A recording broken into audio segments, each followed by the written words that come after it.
پروری، غریب پروری. غریبوں کا بھی دل نہیں کرتا غریبوں سے دوستی کرنے کو، وہ بھی کسی تگڑے بندے سے.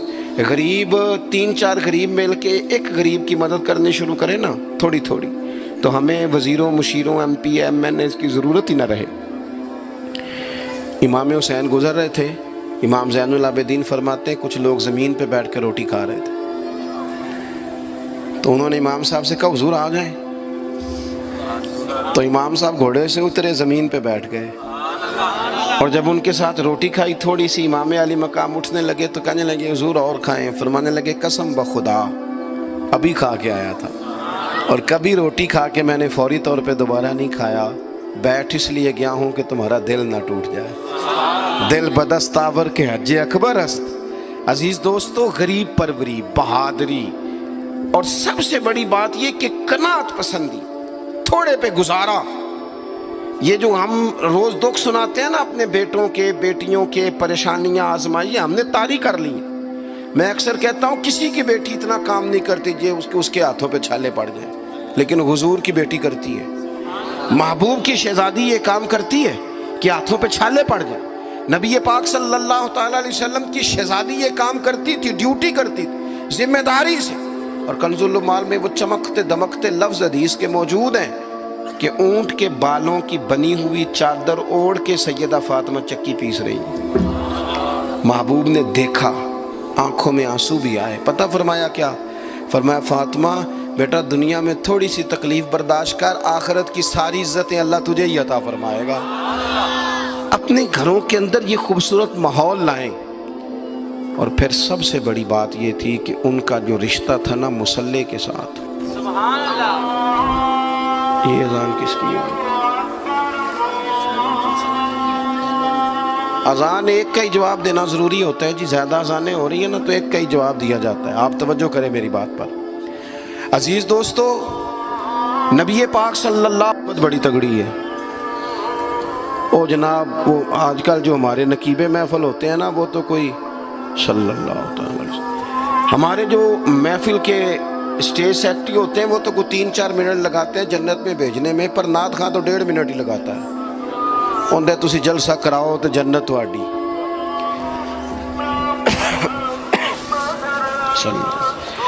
یاد رکھیں کہ نسبت کی مضبوطی ایک بڑی عظمت ہے. اللہ والوں کی نسبت بڑی چیز ہے، اور خدا دے یہ دولت تو یہ بڑی چیز ہے، یہ بڑی چیز ہے. یاد رکھ لے میرے عزیز کہ جب آپ کا رشتہ اگر نسبت تگڑی ہے تو عبادت کرنے سے تو اور تگڑی ہو جائے گی، مصلی پہ بیٹھنے سے تو اور مضبوط ہو جائے گی. آپ نبی پاک علیہ السلام کے گھرانے کا ترک دیکھیں تو وہ عبادت سے بڑا ان لوگوں کا شغف ہے، اللہ اللہ کرنے سے بڑا ذوق ہے. ہم نا پہلے بھی کمزوریاں کافی تھی، پر جب سے موبائل آیا نا یہ موبائل تسبیح کی جگہ پہ آیا ہے.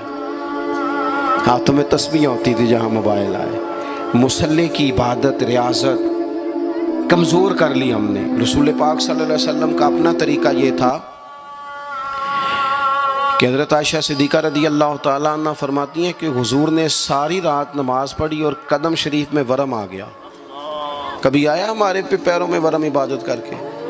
ساری رات نماز پڑھی، قدمین شریفین میں ورم آ گیا. اور جب قدموں میں ورم آ گیا نا تو فرماتی ہیں میں نے عرض کی یا رسول اللہ آپ کے تو صدقے اللہ اگلے پچھلوں کے گناہ معاف کرے گا، اور آپ اس قدر زیادہ آہوزاری کرتے ہیں.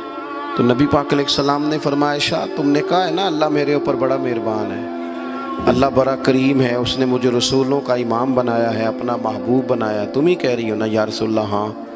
تو فرمایا پھر میں اپنے رب کا شکر گزار بندہ نہ بنوں. حضور کثرت سے عبادت کرتے. سیدہ فاطمہ رات کو زیادہ وقت مصلی پہ گزارتی. حضرت امام حسن اور حسین لمبی عبادت کرتے. 9-10 محرم کی درمیانی رات تھی. عمر بن سعد امام علی مقام کے پاس آیا کہ کہنے لگا حسین 2 ہی باتیں ہیں، یا جنگ کریں گے یا آپ بیعت کریں گے. تو امام حسین فرمانے لگے اس طرح کرو، ایک رات کی مہلت دو، صبح بتاؤں گا. امام صاحب نے اسے کہا، وہ چلا گیا. حضرت عباس بن علی، یہ حضرت علی کے صاحبزادے ہیں، میدان کربلا میں حضرت مولا علی کے 4 اور بیٹے بھی شہید ہوئے. ایک حضرت عباس، ایک حضرت ابو بکر بن علی، ایک حضرت عمر بن علی، ایک حضرت عثمان بن علی. یہ نام دیکھو کیسے شاندار. اور یہ نام حضرت علی نے نام رکھے اپنے یاروں کے نام پہ ہم نام رکھے. خلفائے ثلاثہ سے عقیدت بتاتی ہے ان کی کتنی. تو حضرت عباس رضی اللہ تعالیٰ عنہ نے آ کے سیدنا امام حسین کی خدمت میں عرض کی، حضور آپ نے جو فیصلہ کرنا ہے نا سویرے، مجھے ابھی پتہ ہے، آپ نے بیعت تو کرنی نہیں، ہونی تو جنگ ہے. تو یا رسول اللہ صلی اللہ علیہ وسلم، اے امام علی مقام رضی اللہ تعالیٰ عنہ، آپ نے رات کی مہلت کیوں لی؟ یہ عجیب لوگ ہیں، پتہ نہیں کیا سوچیں گے، مہلت لینے کی کیا ضرورت تھی؟ کہ میری بات یاد رکھنا جو عرض کر رہا ہوں. امام حسین فرمانے لگے، عباس تیرا کیا خیال ہے، سوچنے کے لیے ٹائم لیا ہے تو حضور پھر کس لیے لیا ہے؟ تو کیا جملے ہیں امام حسین کے. فرمانے لگے، عباس تجھے پتہ ہے نا مجھے سجدوں سے بڑا پیار ہے، سجدوں سے پیار ہے، دعاؤں سے پیار ہے، عبادت سے پیار ہے. میرا دل کرتا ہے ایک رات رہ گئی ہے میں رج رج کے سجدے کروں، اپنے مالک کے حضور اپنی پیشانی رکھوں، خوب دعائیں مانگوں. تو ان کا تو عبادت سے اتنا شغف تھا. آخری بات سنیں، یزید تو ظاہری طور پر کلمہ بھی پڑھتا تھا، سارے کام کرتا تھا. امام حسین کیوں نکلے اس کے خلاف؟ اس لیے کہ فاسق و فاجر تھا، شرابی بدکار تھا. صحیح بتانا، صحیح. اس بندے کی جیب میں خود ڈھیر سارے گندے گانے ہوں، وہ امام حسین کے نام کی ایک دیگ پکا لے تو امام حسین خوش ہو جائیں گے؟ جو وہاں لڑکیوں کے اسکول کالج کے سامنے روز کھڑا ہو، وہ کہے کہ میں نے 6 نعرے پورے لگائے امام حسین کے نام کے، تو امام حسین خوش ہو جائیں گے؟ امام حسین کی کاز کیا ہے؟ وہ کہتے ہیں کہ ایسے لوگ جو فاسق و فاجر ہوں، اعلانیہ گناہ کرنے والے، وہ کبھی بھی عنان حکومت پہ آنے نہیں چاہیے. اور اگر ہم سپورٹر ووٹر ان لوگوں کے ہوں، ہم انہی لوگوں کے سپورٹر ووٹر ہوں جو ظالم ہیں، فاسق و فاجر ہیں، اور ہم بات کریں امام حسین کی، ہم سے نہ رقم ہوں گے قصید یزید کے. ہم لوگ تو حسین کے سیرت نگار ہیں. دورنگی چھوڑ کے یک رنگ ہو جا، سراسر موم ہو جا یا سنگ ہو جا، آپ کبھی کسی ظالم کے سپورٹر نہ بنے، کبھی بھی. آپ کو پتہ چل گیا بندہ غلط ہے تو ڈٹنا سیکھیں، کھڑے ہونا سیکھیں.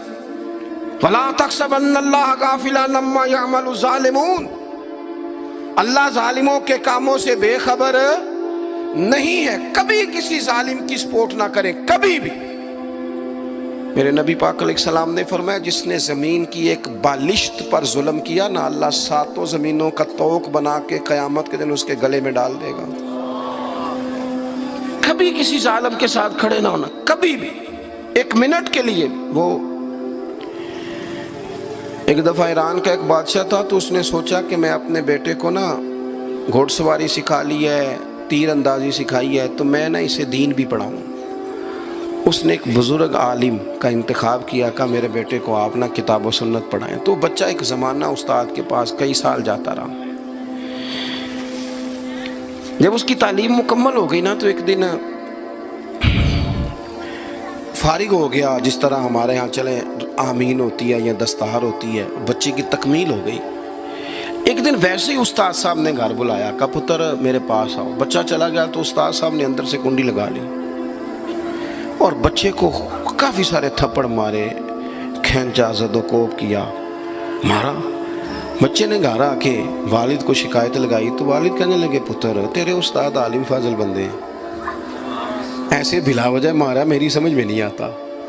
ماں کو کہا تو اماں کہنے لگی، پتر تیرا باپ کہتا تو ٹھیک ہے، چلو حالات بدل گئے، زمانہ بیت گیا، وہ بادشاہ فوت ہو گیا، یہ بیٹا تخت پہ بیٹھا.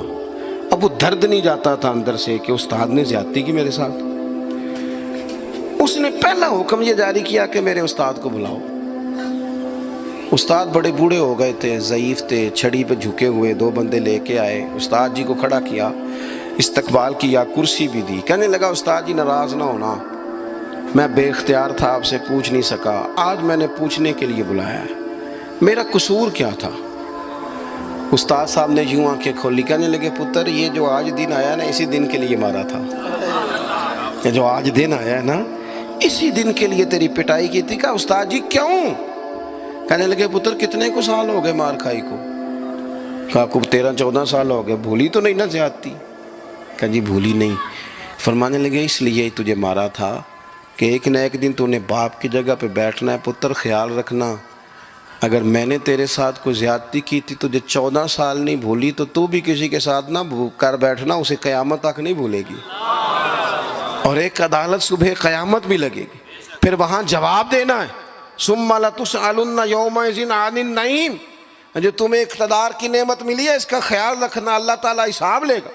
میرے دوستو کبھی بھی ظالم، وہ امام مالک مسئلہ بیان کر رہے تھے، فرمایا ظالموں کا مددگار بھی